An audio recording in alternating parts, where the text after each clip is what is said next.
hoy se tiene por tema hablar sobre el papel que cumple el laboratorio en el diagnóstico de las enfermedades enfermedades tropicales, ¿no? Desde el punto de vista del laboratorio. Cuando hablamos de enfermedades tropicales, estamos hablando de aquellas enfermedades infecciosas pues, que ocurren principalmente en áreas trópicas, es decir, en áreas donde haya humedad, ¿no? En áreas donde hay calor. Enfermedades tropicales, ¿no? Se lo conoce, por ejemplo, la enfermedad del dengue. Esta es la enfermedad que a la fecha, ¿no? Está causando muchos decesos en nuestro país. No es la única, ¿no? Tenemos a la malaria, a la chikungunya, a fiebre amarilla, Zika, ¿no? Entre otros que están asociados, ¿no? A estas enfermedades tropicales. ¿Cómo es que estos pacientes acuden, ¿no? al consultorio? La mayoría son síntomas inespecíficos, ¿no? Están asociados a fiebre, a síntomas digestivos, problemas dermatológicos. Es importante reconocer los signos y síntomas, ¿no? Y más que eso también es saber cuánto es el tiempo de inicio de esta sintomatología para a partir de ello poder decidir bien por una prueba serológica en algunas enfermedades o bien por una prueba molecular en otras enfermedades. Los principales síndromes en las enfermedades tropicales están relacionadas a la fiebre. El paciente puede venir con fiebre, el paciente puede venir con fiebre y adicionalmente cursar con ictericia o con fiebre y estar asociado a hepatoesplenomegalia. Y aquí vemos una diapositiva en relación al periodo de incubación, el tiempo de incubación, como les decía en un inicio, ¿no? Es importante para poder sugerirnos, ¿no? el posible responsable de la enfermedad viral, así como también nos ayuda a definir qué examen yo podría solicitar. Cuando hablamos de incubación hacemos una referencia, ¿no? Desde el momento en el cual el paciente, ¿no? Va a empezar a presentar sintomatología. Chikungunya, dengue, malaria, ¿no? Infección por virus de Zika están asociados a un periodo de incubación menos de 14 días. Hay rangos también relacionados a ellos. Malaria se ha visto que puede incluso, ¿no? Presentar hasta meses después, ¿no? Su periodo de incubación. Y en relación a las pruebas de laboratorio, podemos mencionar que existen pruebas de laboratorio de rutina que se hacen pues a todas las enfermedades que son sugerentes para enfermedades tropicales o que tengan exposición, ¿no? Haber acudido, haber viajado a esas zonas tropicales, como por ejemplo, ¿no? El hemograma completo, pruebas de función o alteración de la función hepática, cultivos en sangre, ¿no? Pues con la finalidad de descartar o hacer el diagnóstico diferencial, un análisis de orina para buscar nuevamente el diagnóstico diferencial o pruebas rápidas de diagnóstico que existan, ¿no? Para estas enfermedades virales, ¿no? Existen pruebas rápidas, por ejemplo, para el dengue, para lo que es la identificación de malaria, y en el caso de malaria, ¿no? Solicitar de todas maneras un frotis en sangre o gota gruesa, ¿no? Otras pruebas que se pueden considerar, ¿no? En dependencia del examen físico y el historial de exposición, es el cultivo de heces, el cultivo de sangre, buscar radiografías, valorar la radiografía, utilizar pruebas serológicas por ejemplo, ¿no? Enfermedades virales que no necesariamente sean tropicales, ¿no? Enfermedades, hablamos de infectocontagiosas tipo VIH, hepatitis, ¿no? Buscando nuevamente, ¿no? El diagnóstico diferencial. Aspirado a biopsia de médula ósea, ¿no? Podría sugerir para una enfermedad infecciosa también, para cultivo, ¿no? Exámenes de líquido cefalorraquídeo, entre otros. Aquí valoramos en esta diapositiva el tiempo de la fiebre, ¿no? Se ha caracterizado que en las enfermedades infecciosas tropicales, en su mayoría de ellas tienen pues un periodo o un cuadro febril diferente, ¿no? Dengue, chikungunya, Zika, leptospira y malaria están asociados a a un tiempo de enfermedad febril de menos de 10 días. Sin embargo, ¿no? Malaria, o la misma malaria, dengue, brucela, ¿no? Fiebre de la orolla pueden presentarse en 10 días. Hablo de la malaria nuevamente en un tiempo periodo febril mayor, en el sentido de que, en dependencia de la especie, el periodo de incubación es variable, ¿no? Si queremos dividir, podemos dividir, por ejemplo, en lo que son periodo de incubación de Plasmodium, ¿no? Falciparum, versus aquellos que no son Falciparum, ¿no? Aquellos que no son Falciparum suelen tener un periodo de incubación que están relacionados entre 9 y 14 días, mientras que los Falciparum pueden ser a más incluso, ¿no? Hasta 30 días. Bueno, asociados a ictericia, malaria, ¿no? Dengue, leptospirosis, fiebre amarilla y asociados a la presencia del pullido, Zika, la fiebre del dengue, chikungunya. Ahora vamos a hablar de lo que es la malaria, ¿no? La malaria es una enfermedad parasitaria pues causada por protozoario de género Plasmodium y que va a ser transmitida por un vector, ¿no? A través de la picadura de este mosquito que es del género Anopheles. No es la única manera de poder adquirir, ¿no? esta enfermedad, ¿no? Incluso se ha asociado a el hallazgo, ¿no? de estos plasmodios en pacientes, en aquellos que ya han recibido sangre, estamos hablando de transfusiones de sangre, con personas que han donantes, ¿no? que tenían al microorganismo al momento de donar la sangre. Como les decía, hay diferentes especies en lo que es malaria y en dependencia de ello varía su periodo de incubación. Viva, falciparum, malariae, ovale, noblesis son las especies que están relacionadas a afecciones en el hombre y el periodo de incubación es variable, ¿no? Usualmente, ¿no? Entre 9 a 14 días para especies no falciparum, aunque incluso, ¿no? Como les decía, pueden ser hasta meses, sobre todo en aquellos casos en los que se da la activación del hipnozoito, como es el caso de Ovale principalmente. En quienes sospechamos, ¿no? El diagnóstico de malaria. Primero hay que tener en cuenta el antecedente epidemiológico, ¿no? ¿Dónde se encuentran estas especies, ¿no? ¿Dónde está malaria? Es decir, la persona que yo sospeche que de malaria tiene que haber, si no es de la zona, tiene que haber viajado, ¿no? a la zona endémica. Y se sospecha, bueno, desde el punto de vista epidemiológico primero y luego, ¿no? Una sintomatología que casi en todos los casos está, es la presencia de la fiebre, ¿no? Fiebre, sudoración, anemia, esplenomegalia pueden ser uno de los signos clínicos en los cuales yo voy a sospechar. La variabilidad o la presencia de esta sintomatología y otra, ¿no? De las complicaciones va a variar mucho, va a depender mucho del tipo de parásito, ¿no? Es decir, es diferente parasitarse con Falciparum versus Vivax, por ejemplo, ¿no? O teniendo mayor complicación la especie de Falciparum, la edad de la paciente o del paciente y el sistema inmune también de la persona. También es diferente, ¿no? El comportamiento clínico de aquellas personas que ya radican en la zona endémica, ¿no? En el sentido de que ellos pueden, de alguna otra manera, al haber sufrido muchas veces, ¿no? Al haber estado expuesto, ¿no? a la malaria, pueden ganar de alguna u otra forma inmunidad de forma parcial, debido a las infecciones que se van a presentar de manera repetitiva. En ellos, ¿no? Incluso el riesgo, ¿no? de enfermedad grave o de la forma grave de malaria va a ser menor.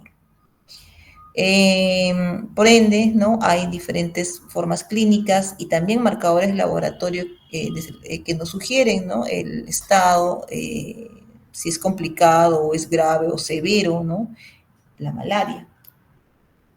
La OMS, por ejemplo, define la malaria no complicada a la presencia de síntomas de malaria, fiebre, sudoración, ¿no?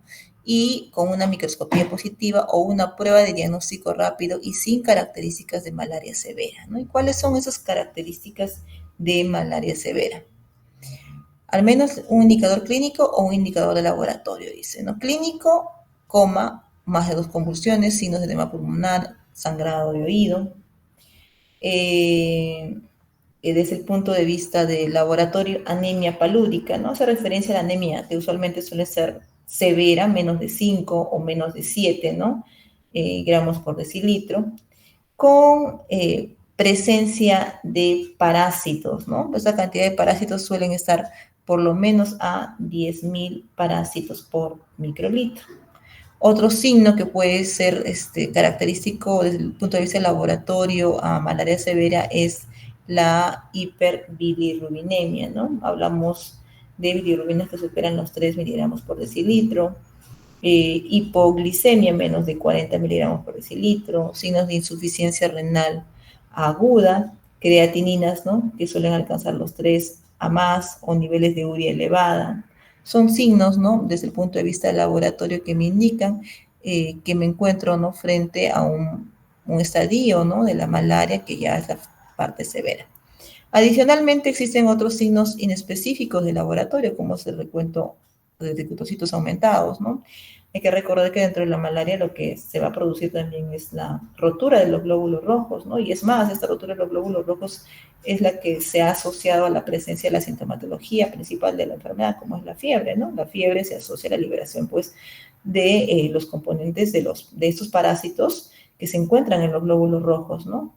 Y es entendido, ¿no? Que vamos a encontrar, ¿no? Que nuestro cuerpo va a responder ante ello, ¿no? Con la producción de glóbulos rojos, ¿no? Por eso un signo inespecífico suele ser los reticocitos aumentados.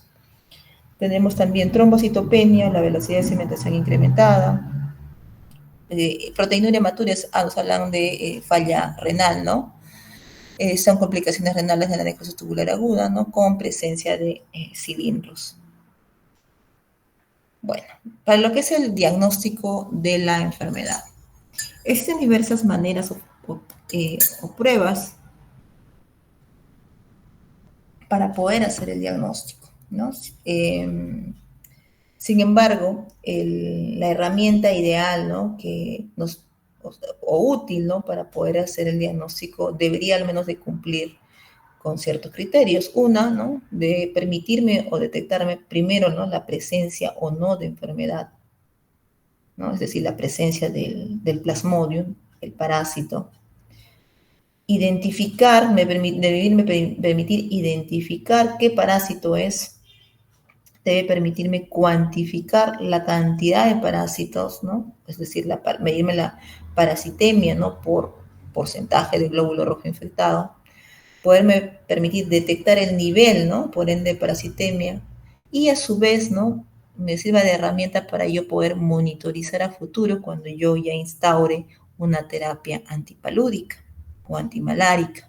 Entonces, con ello, ¿no? Se considera que el gol estándar, la prueba gol estándar para el diagnóstico, ¿no? De malaria y seguimiento, por ende, constituye la gota gruesa, ¿no? La parte microscópica. Sin embargo, existen otras pruebas que se han utilizado, ya sea para estudios o para investigación, o cuando se tiene una gran cantidad de pacientes, ¿no? Cuando no se cuenta con las herramientas o el profesional que sepa poder hacer la identificación de estos parásitos en la microscopía, que han servido de ayuda, ¿no? Para un diagnóstico sobre todo rápido u oportuno. Hablamos, ¿no? De las pruebas inmunológicas, ya sean de manera indirecta o ya sea de manera directa, ¿no? Buscando componentes antigénicos, identificando a través de pruebas inmunocromatográficas componentes antigénicos o a través de pruebas de ELISA, ¿no? De manera indirecta, también igual a través de manera de ELISA, y la parte molecular a través de la PCR. Bien. Les hablaba de los métodos diagnósticos para lo que es malaria, ¿no? Y les decía la gota gruesa, que es el estándar de oro, la cual tiene una sensibilidad del 92 al 98% y una especificidad del 85 al 99%. El método de coloración es la coloración GIEMSA, ¿ya? Que es la tinción referencial, pero hay otras técnicas o otras tinciones que también suelen ayudar. Si bien es cierto, es un estándar de oro, ¿no? Por lo menos, cuando hay sospecha, ¿no? Alta sospecha y en el primer frotis aún, ¿no? Encontramos como negativo, por lo menos se debe tomar 3 frotices de sangre en un periodo de las 48 horas.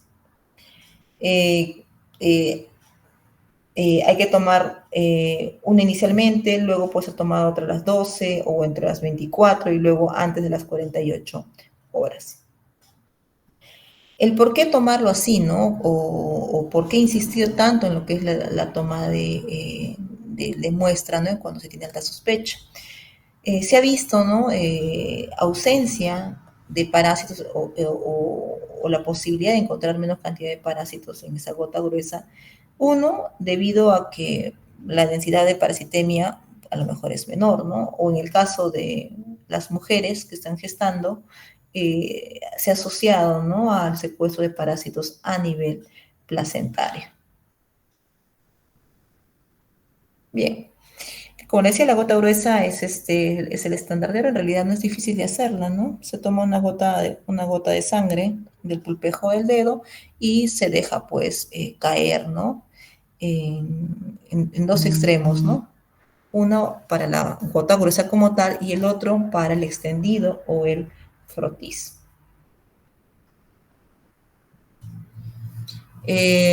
Bueno, aquí hay imágenes de cómo es la manera correcta de poder hacer una gota gruesa, ¿no? Eso ya corresponde netamente a lo que es el laboratorio. Y aquí vemos algo importante, ¿no? En relación a lo que es la gota gruesa. Esta es una lámina correcta de cómo se debe hacer un extendido de una gota gruesa. En la parte superior corresponde, ¿no? A la gota y esta es parte al extendido o al frotis.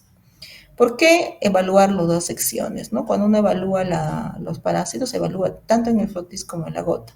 La gota lo que nos va a poder permitir es valorar la presencia o la ausencia, es decir, nos estima la densidad al contar los glóbulos rojos.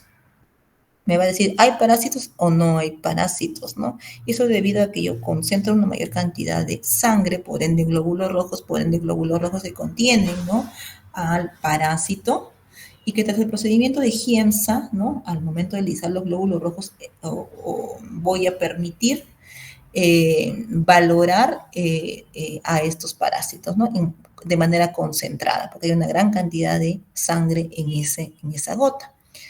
¿Cuánto debo yo contar de glóbulos blancos para yo poder decir presencia o ausencia? Al menos 200 glóbulos blancos. El frotis también me puede valorar densidad, ¿ya? Pero debo contar por lo menos unos 500 glóbulos rojos. Pero más que la densidad, ¿no? Sirve para poder yo identificar la especie. Es decir, definir qué tipo de especie es, ¿no? ¿Es falciparum, es vivax, ¿no? O es ovale, en dependencia de las características.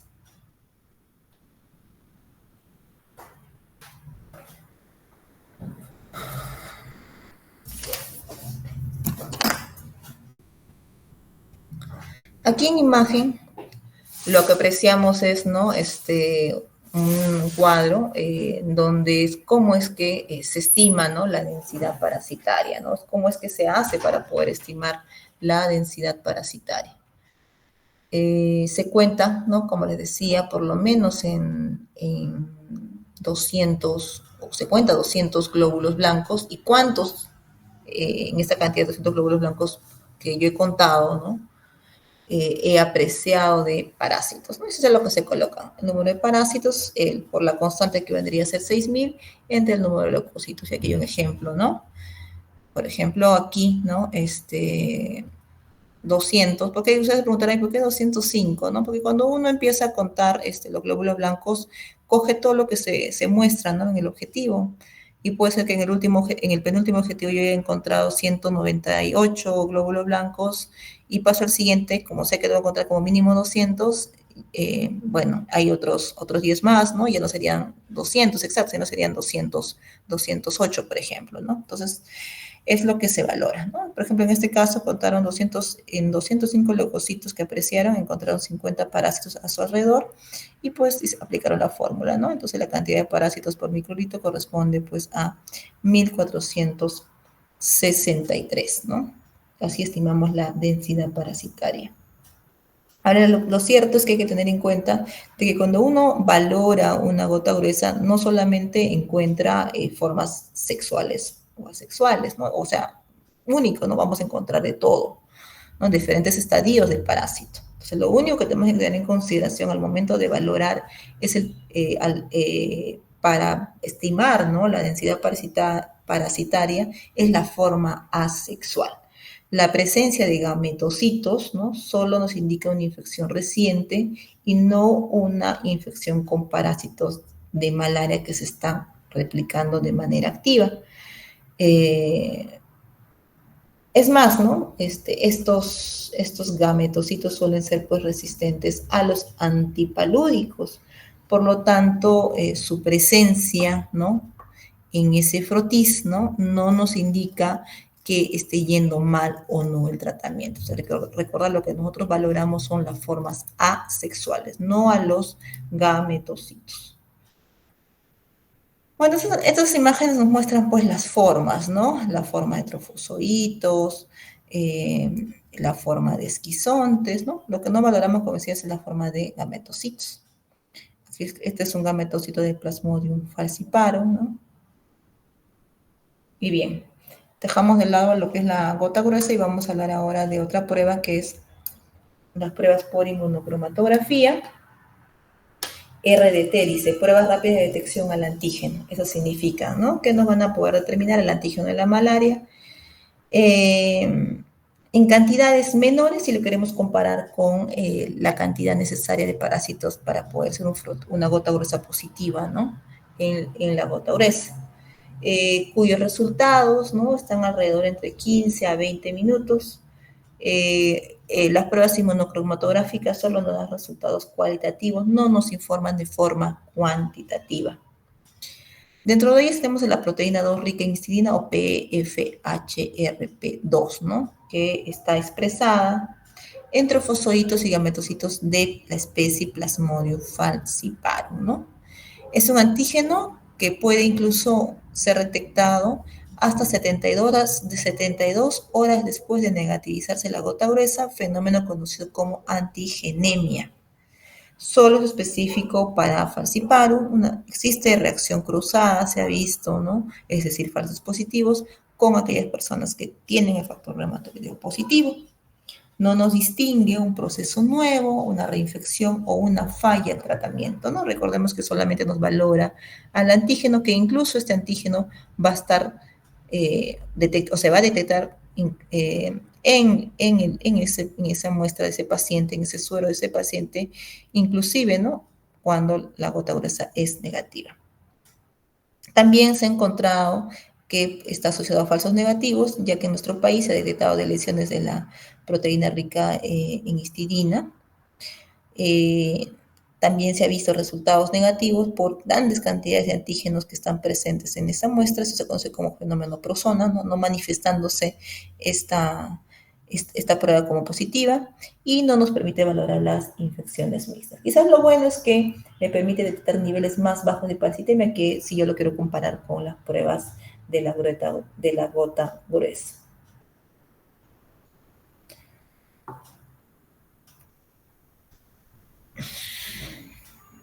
La otra prueba que tenemos es la lactato de isogenasa o P-lactato de isogenasa, ¿no? Hay dos tipos de esta prueba de la lactato de isogenasa, la cual es pues una isoenzima, aquella que te determina de manera específica contra la especie de malaria, contra una especie de malaria. Pues sí, hay dos tipos, ¿no? Aquella que te dije se define contra una de las especies de las malarias y otra, ¿no? Que se dirigen contra todas las regiones de las especies de las malarias. Por lo tanto, sí te ayuda a diferenciar. Esta lactato deshidrogenasa es una isoenzima glicolítica producida y expresada en altos niveles durante el estadio eritrocito del parásito. Por lo tanto, es producida únicamente por parásitos vivos de diferentes especies de Plasmodium. Nos permite diferenciar entre las dos especies, ¿no? Falciparum y vivax, es decir, se dirigen de forma específica, ¿no? De la especie. Lamentablemente también tiene reacciones cruzadas, como por ejemplo con Leishmania. Su negativización está en correlación con el frotis, se puede usar para controlar el tratamiento o detectar el fracaso, son menos sensibles para detectar falciparum, más aún si la densidad parasitaria es baja. Acá está una diapositiva donde los dos tipos de pruebas, ¿no? La prueba rica en histidina y la lactato deshidrogenasa, ¿no? Como les decía, te permiten diferenciar las especies eh, o si es que se trata o no, ¿no? En el caso de la lactato deshidrogenasa de Vivax falciparum, en caso de la primera, ¿no? Que es la rica en histidina, solo está presente en falciparum. La lactato deshidrogenasa me va a poder permitir, ¿no? Valorar parásitos viables. Una de las ventajas, ¿no? De la rica en histidina es que aún cuando ya el parásito no esté activo, ¿no? Aún el antígeno puede ser presente en el plasma, ¿no? Y puede ser detectado, ¿no? Por ende, podríamos, ¿no? Valorar con esta prueba, ¿no? Una el antecedente, ¿no? Pese a que ha sido un paciente tratado, ¿no? De malaria, ¿no?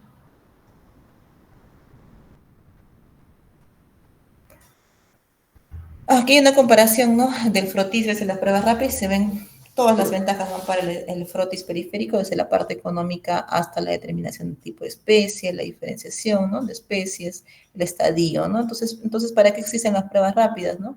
Sería la pregunta. En realidad, mencionaba que es útil, ¿no? Para aquellas áreas donde no se cuentan, pues, con profesionales de salud que nos puedan ayudar a hacer la identificación de las especies de una parasitemia por plasmadio, o en aquellos casos, ¿no? Donde se tengan una gran cantidad de muestras y debido a la facilidad de las mismas, de cómo realizar las mismas, se puede identificar si está presente, ¿no? El parásito, obviamente, pues, en concordancia con el cuadro clínico.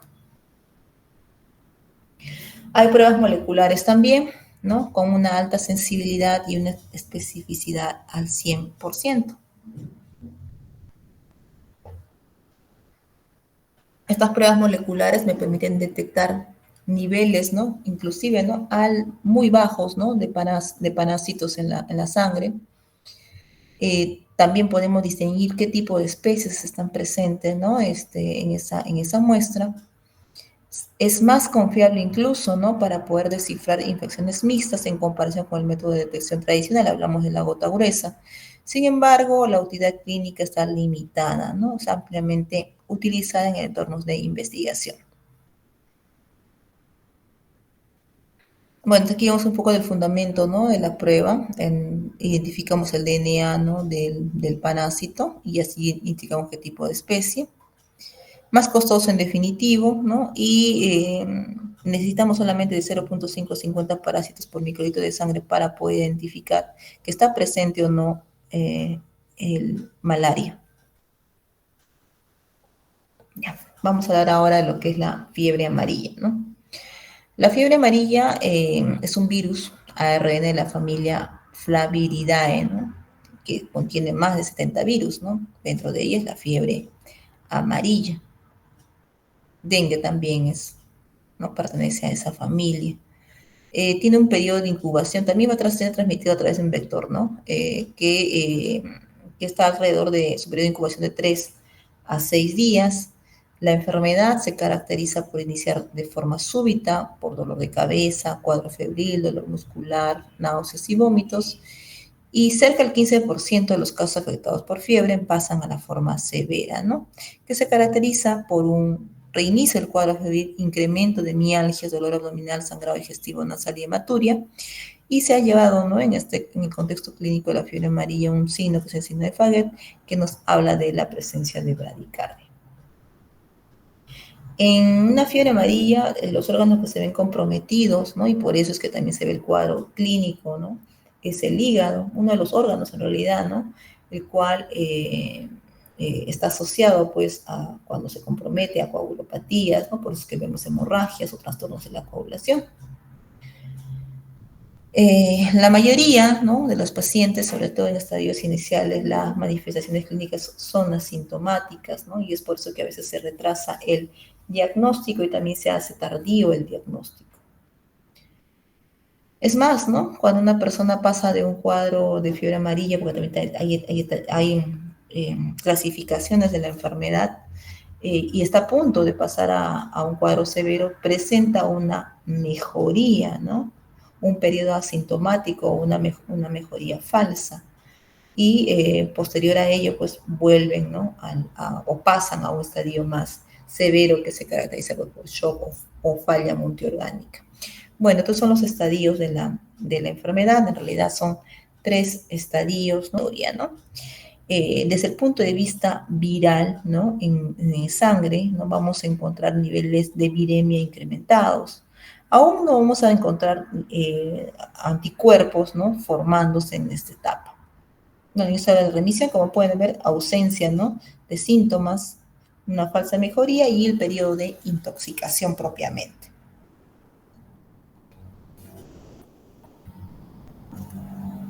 El periodo de intoxicación, ¿no?, se caracteriza por síntomas de dolor de cabeza, hipotensión, shock, ¿no?, coma, hipotermia, convulsiones, ¿no?, leucocitosis. Igual vamos a encontrar transaminasas elevadas, ¿no?, es decir, la TGO y la TGP, y esto surge pues como consecuencia del daño cardíaco e incluso, ¿no?, de la TGO como consecuencia del daño miocárdico. La fosfatasa alcalina va a estar usualmente normal o ligeramente elevado y vamos a encontrar niveles de bilirrubinemia altas, ¿no?, de 5 a 10, ¿no?, hipoglicemias, acidosis, ¿no? En este estadio vamos a encontrar ya, ¿no?, la formación de anticuerpos. ¿Cómo hacemos el diagnóstico, no? Como les decía, la fiebre amarilla, ¿no?, o en realidad las enfermedades tropicales tienen que surgir como, o el diagnóstico tiene que surgir como consecuencia de un antecedente epidemiológico, ¿no?, y obviamente el cuadro clínico. A veces, ¿no?, solamente puede cursar con fiebre y sin otro síntoma específico o inespecífico más, ¿no? Entonces, algunos creen, ¿no?, que al ser fiebre amarilla tiene que ser acompañado necesariamente por ictericia, ¿no? Y no usualmente suele suceder, ¿no? Por eso se indica, ¿no?, que la fiebre amarilla no debe ser descartado si el paciente no presenta ictericia.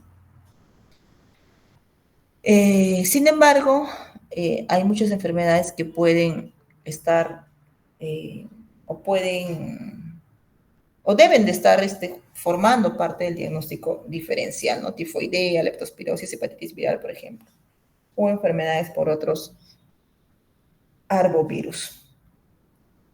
El diagnóstico se puede hacer ya sea identificando al virus, es decir, métodos virológicos, detectando bien el genoma o componentes antigénicos o aislando al virus como tal, o podemos utilizar técnicas serológicas, hablamos de LISA, donde lo que vamos a hacer es buscar el anticuerpo. Igual, ¿no?, la decisión de tomar si es virológico o si es por anticuerpos es en dependencia del contexto epidemiológico y en dependencia del contexto clínico. En el diagnóstico de forma temprana, ¿no?, para buscar esta enfermedad, utilizamos técnicas moleculares. Si estamos en un periodo, ¿no?, de 10 días desde el inicio, ¿no?, de los síntomas, ¿no? Esa es la fase conocida como fase virémica. En este periodo, pues, es posible, ¿no?, detectar el ARN del virus o el RNA viral. Aunque también haya habido otras excepciones que, independientemente de estos 10 días, ¿no?, uno puede detectar el ARN del virus si se trata de un caso severo de fiebre amarilla. Técnicas, PCR a tiempo real, PCR transcriptasa reversa, ¿no?, para la identificación del virus. Muchas veces, ¿no?, el momento en el cual uno sospecha de fiebre amarilla, pues ya es tardío, ¿no?, donde los signos y síntomas prácticamente o ya no están, o cuando la clínica se presenta ya la presencia, ¿no?, del virus prácticamente es indetectable. Por lo tanto, estos procedimientos no deben, pues, ser utilizados para descartar el diagnóstico de fiebre amarilla, ¿no? Entonces quiere decir, ¿no?, que si PCR sale negativo, yo tengo la sospecha, ¿no?, de que aún pienso que es por epidemiología, por cuadro clínico de fiebre amarilla, no debo descartar la posibilidad de ese diagnóstico de fiebre amarilla. En la fase aguda de la enfermedad, ¿no?, se puede demostrar la presencia de anticuerpos virales en suero mediante técnicas de ELISA. Hablamos de la búsqueda de anticuerpos de tipo IgM, ¿no? Esta prueba, pues, tiene una sensibilidad del 69% y una especificidad del 100% comparada con el aislamiento. Tiene falsos positivos, sí, ¿no?, la prueba de la ELISA, sobre todo en aquellos casos que el paciente ha recibido algún tipo de vacunación, ¿no? Se ha mostrado, ¿no?, en aquellas personas que reciben vacunación para la fiebre amarilla, que se detecta anticuerpo de tipo IgM 5 días posteriores a la vacunación, ¿no?, con un pico incluso, ¿no?, a las 2 semanas después de haber recibido la vacunación, ¿no?, hasta incluso un mes. Entonces hay que tener en consideración eso, ¿no?, que su presencia puede ser asociada a falsos positivos, y preguntar al paciente, ¿no?, si ha recibido vacunación de fiebre amarilla antes de que viaje a la zona. Las pruebas serológicas deben tomarse a partir del 8º día de la aparición de los síntomas. Un resultado negativo, ¿no?, para lo que es la prueba de IgM no es concluyente si son tomadas antes de los 7 días. Su descarte de fiebre amarilla puede ser realizado entre los 8 días posterior a los síntomas, ¿no? Entonces ahí vemos en la imagen las indicaciones para el diagnóstico. 6 días, ¿no?, hasta incluso 10 días se pueden utilizar técnicas moleculares, ¿no?, desde el inicio de los síntomas para su identificación. De 6 días hacia más, ¿no?, podemos buscar pruebas de anticuerpos en base a las IgMs. Si bien es cierto, una prueba altamente específica, ¿no?, para el diagnóstico de fiebre amarilla, ¿no?, es el PCR. El gold estándar desde el punto de vista histoquímico para fiebre amarilla suele ser la inmunohistoquímica. Aquí encontramos un algoritmo de manejo diagnóstico de fiebre amarilla en dependencia del tiempo de inicio de los síntomas, ¿no? Menos de 10 días, ¿no?, de inicio de los síntomas, PCR a tiempo o transcriptasa reversa. Si en caso fuese positivo, confirmamos, ¿no? Si en caso fuese negativo y tengo sospecha, debo pedir, ¿no?, anticuerpos por ELISA, IgM. Si sale positivo, debo, ¿no?, diferenciar, ¿no?, con otra prueba, con una prueba serológica de control, se dice, para valorar, ¿no?, los títulos de fiebre amarilla. Si sale positivo, infección reciente, ¿no?, por favivirus. Si en caso fuese negativo, valorar, ¿no?, la toma de muestra fue antes, ¿no?, de los 7 días del inicio de síntomas. Si es que es así, hay que volver a repetir una nueva muestra, ¿no? Y si la muestra fue tomada más de los 8 días desde el inicio de los síntomas y tengo un resultado negativo, debo excluir la posibilidad de una fiebre amarilla. Y esto es en relación en aquellos casos que se utiliza la inmunohistoquímica como diagnóstico. Es decir, tomamos muestra, tomamos tejido, para, ¿no?, hacer la técnica de inmunohistoquímica, gold estándar, ¿no?, sobre todo aquellos pacientes que han fallecido y que tenemos sospecha de fiebre amarilla, ¿no? Una inmunohistoquímica positiva, ¿no?, caso confirmado. Se puede hacer en tejido, ¿no?, en suero, ¿no?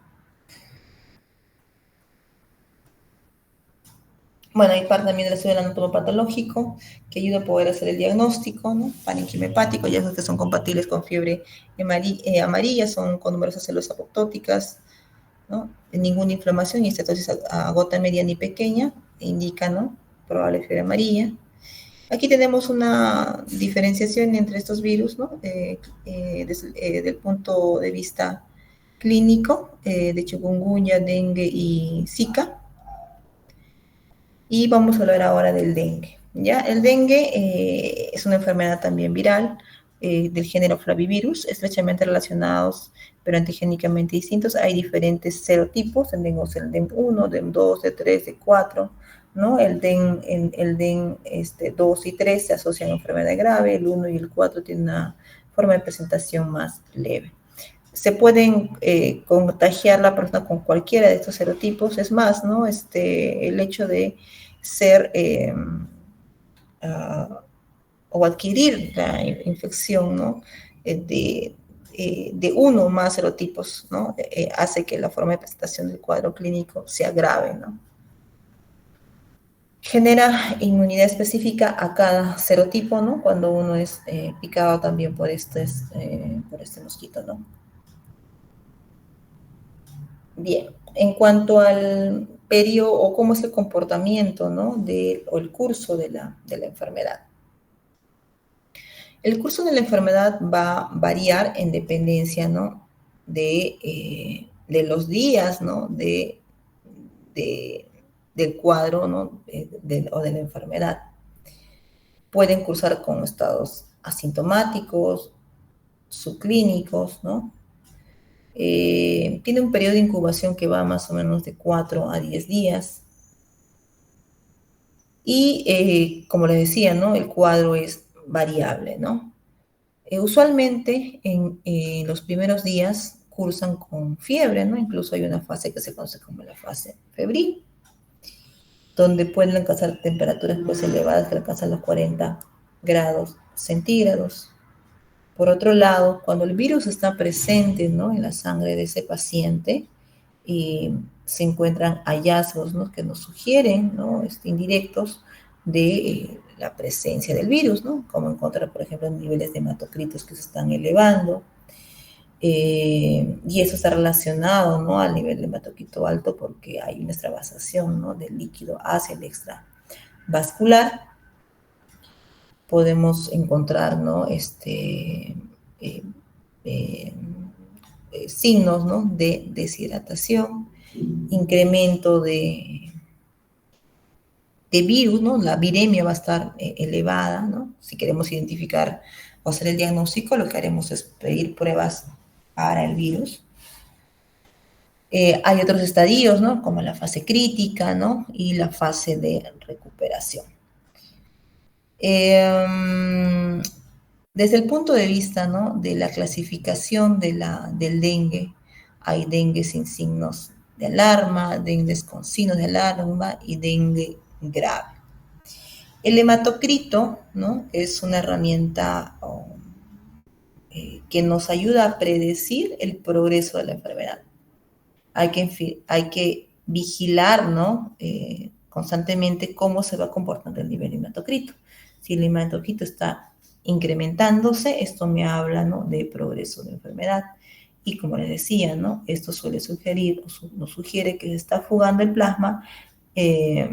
Por lo tanto, el nivel, ¿no? De volumen también está disminuyendo. Es por eso que también hay hipovolemia. Adicionalmente, ¿no? Vamos a encontrar caída de las plaquetas, es decir, plaquetopenia, ¿no? Plaquetopenia más hematocrito elevado significa que está progresando la enfermedad. Por otro lado, va a haber compromiso, ¿no? Hepático. Vamos a encontrar ya en el estadio grave, la dengue grave, signos que nos están hablando de daño hepático, enzimas hepáticas elevadas, TGO, TGP, que superan, ¿no? los valores de 1000. Nuevamente nos hablan de progresión de la enfermedad, trastornos, ¿no? De la coagulación, PP, TPTA, que van a estar alterados, dímero incrementado, niveles de fibrinógeno van a encontrarse disminuidos. ¿Cómo diagnosticamos, no? Desde el punto de vista laboratorio, hematocrito, plaquetas, ¿no? Trastorno de coagulación, dímero D, ¿no? Fibrinógenos disminuidos, ¿no? Pueden ser signos que pueden estar presentes en enfermedades distintas, ¿no? O sea, que no necesariamente sean específicas para dengue. Nosotros confirmamos el diagnóstico a través pues, de pruebas moleculares o pruebas antigénicas o incluso, ¿no?, a través de pruebas serológicas. La búsqueda, ¿no?, o la elección de cualquiera de estas pruebas depende, ¿no?, del punto de vista epidemiológico y el inicio de los síntomas. Podemos dividir en todo caso a pruebas que están relacionadas a la identificación del virus, es decir, antígeno o genoma, o pruebas serológicas, es decir, pruebas de ELISA o pruebas de inmunocromatografía que vamos a buscar anticuerpos. Si el paciente presenta, ¿no?, dentro de los primeros 5 días después de la aparición de síntomas, que es la fase aguda de la enfermedad, se debe extraer una muestra de sangre inmediatamente para ensayar el aislamiento del virus a través de PCR, ¿no?, o la determinación del antígeno viral no estructural 1, NS1. El virus se puede aislar con mayor facilidad en muestras extraídas en los primeros días después de la aparición de síntomas. Si el paciente se presenta 6 o más días después de la aparición de los síntomas, la muestra de sangre pues debe extraer tan pronto como sea posible. Esta muestra pues se deberá entonces ensayar para detectar la presencia de anticuerpos IgM en el suero. El comportamiento del IgM, ¿no?, al igual que el IgG, va a empezar a elevarse, ¿no?, en los primeros o después, ¿no?, de los primeros 6 días a más, ¿no?, de la enfermedad. Se eleva pues mucho más, ¿no?, la IgM que la IgG, ¿no?, en los primeros estadios. Inclusive, ¿no?, su pico va a ser alto, ¿no?, de la IgM va a ser hasta las 2 semanas y los títulos recién van a empezar a caer entre los 2 a 3 meses. En una infección reciente, o sea que no, el paciente no haya tenido antecedentes de infección, el IgG va a estar bajo si lo comparamos con la IgM, ¿no? Sin embargo, si el paciente ya anteriormente ha sido expuesto, ¿no?, al dengue, ¿no?, el título de IgG se va a elevar mucho más que la IgM. Ahora, por otro lado, no solamente en cuando hablamos de serología en virus, ¿no?, lo que nosotros tenemos que valorar es o tomar por lo menos 2 tipos de muestras, ¿no? A eso se llaman sueros pareados, ¿no? Uno en la fase aguda de la enfermedad, ¿ya?, o en el inicio, ¿no?, del contacto, ¿no?, con el paciente, y la otra debemos de tomar en la pasado 2 a 3 semanas, ¿no?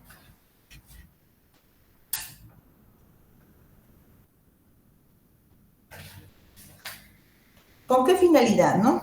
Uno, si en mi inicio, por ejemplo, el caso de IgM, ¿no?, yo encontraba un IgM negativo en la primera muestra y tengo alta sospecha, ¿no?, pasado por lo menos, ¿no?, estas 2 semanas, encontrar un positivo, pues ya me hace el diagnóstico, ¿no?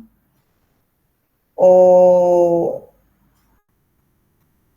sí, ¿no? En el caso de IgG, ¿no?, yo encuentro el título, ¿no?, 4 veces más sobre el nivel, ¿no?, inicial, también me hace el diagnóstico.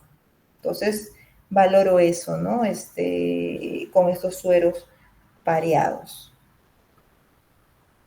Por eso dice aquí, ¿no?, se debe extraer una muestra en la fase convaleciente para ensayar la presencia de anticuerpos. Esta muestra debe extraerse uno, ¿no?, a los 6 días y otro a los 21 días después de la aparición de los síntomas. Bueno, esta es una imagen de cómo es el comportamiento de la viremia, ¿no?, así como también el comportamiento de anticuerpos.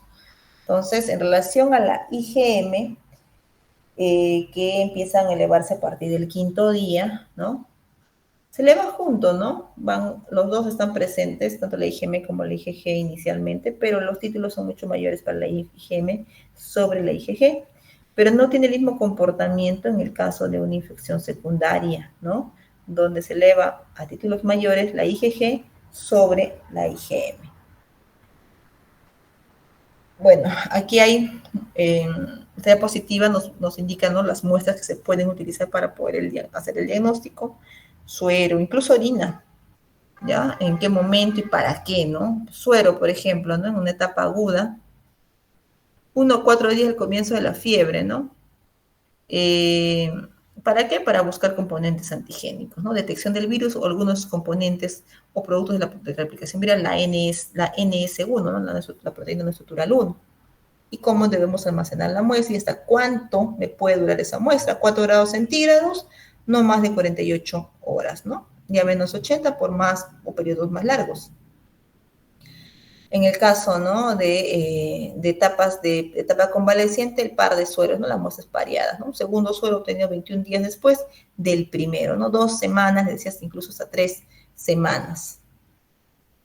Cómo también se debe utilizar y para qué utilizo, para estudios serológicos, es decir, que voy a investigar anticuerpos. Aquí vemos un algoritmo, ¿no?, de diagnóstico de dengue. El tiempo de enfermedad, ¿no? Depende del tiempo, menos de 5 días o más de 5 días. Menos de 5 días, proteínas no estructurales, ¿no? Más de 5 días, anticuerpos de tipo IgM. No estructural, ¿no? Positivo, reactivo, caso de dengue, ¿no? Estructural no reactivo, puedo pedir un ELISA, ¿no?, de IgM. ELISA reactivo, caso de dengue. ELISA no reactivo, solicitar una segunda muestra de suero, el suero pareado, ¿no? ELISA IgM reactivo, caso de no reactivo, caso de dengue descartado, ¿no? Si tiene más de 5 días, solamente voy con el ELISA reactivo, caso de dengue. ELISA no reactivo, pensar, ¿no? Tiempo de enfermedad menor a 10 días, solicitar una segunda muestra de suero. Si fuese una más de 10 días, descarta el caso de dengue, ¿no? ¿Por qué solicitar una segunda muestra de suero, no? Porque usualmente los anticuerpos se muestran, ¿no?, en estadios tardíos, ¿no? Probablemente aquí, si en caso estoy pensando, ¿no?, en dengue, puede encontrar virus, ¿no?, presentes en esa muestra.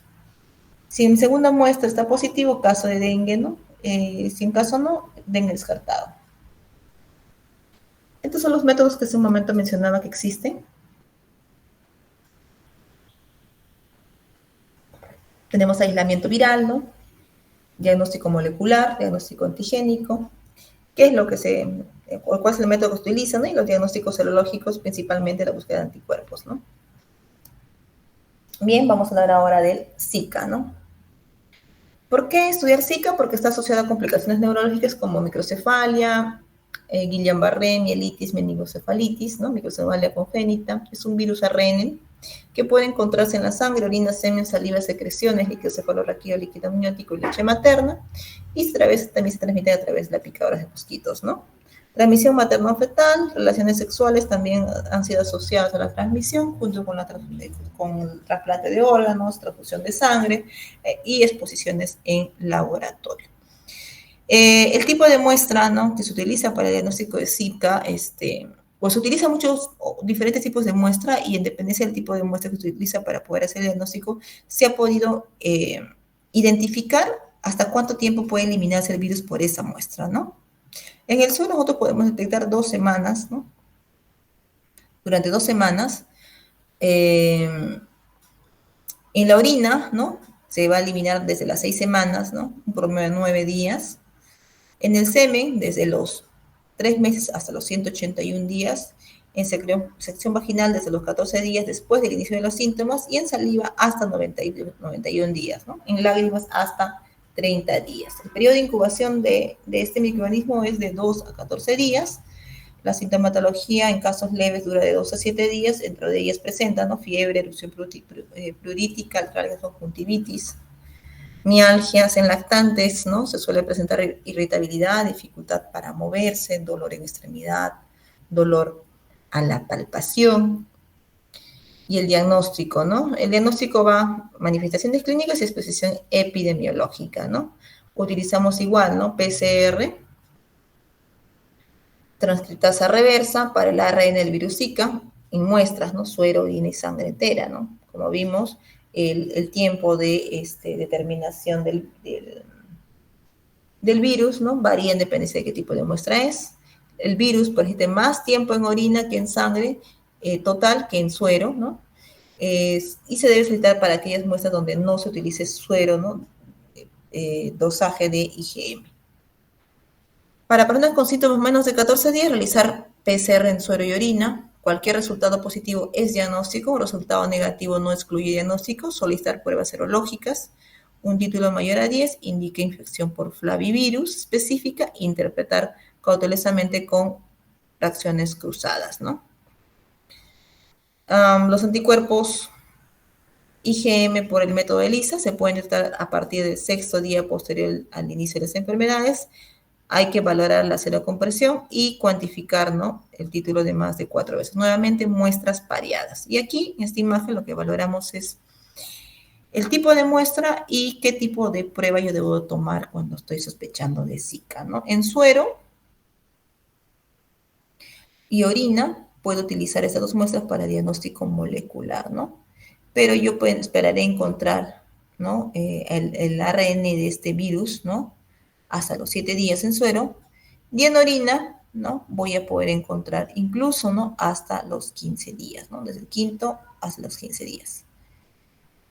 Voy a empezar o hacer diagnóstico, ¿no?, por la vía serológica con mi primera muestra a partir del quinto día, y luego pediré pues otra a partir de la segunda a tercera semana. Ya, chicos, no sé si tienen alguna consulta.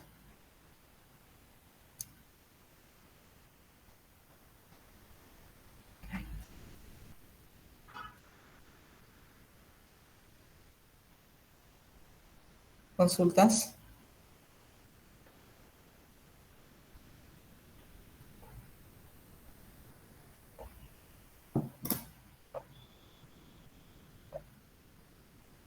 Hacerme consulta, doctora. Ya, ya. Muy bien, chicos. Entonces, por hoy eso es todo. Nos estamos encontrando o reuniendo la próxima clase. Cuídense mucho. Nos vemos. Hasta luego. Muchas gracias, doctora. Buenas Gracias, tardes. doctora. Hasta luego. Hasta luego, mis.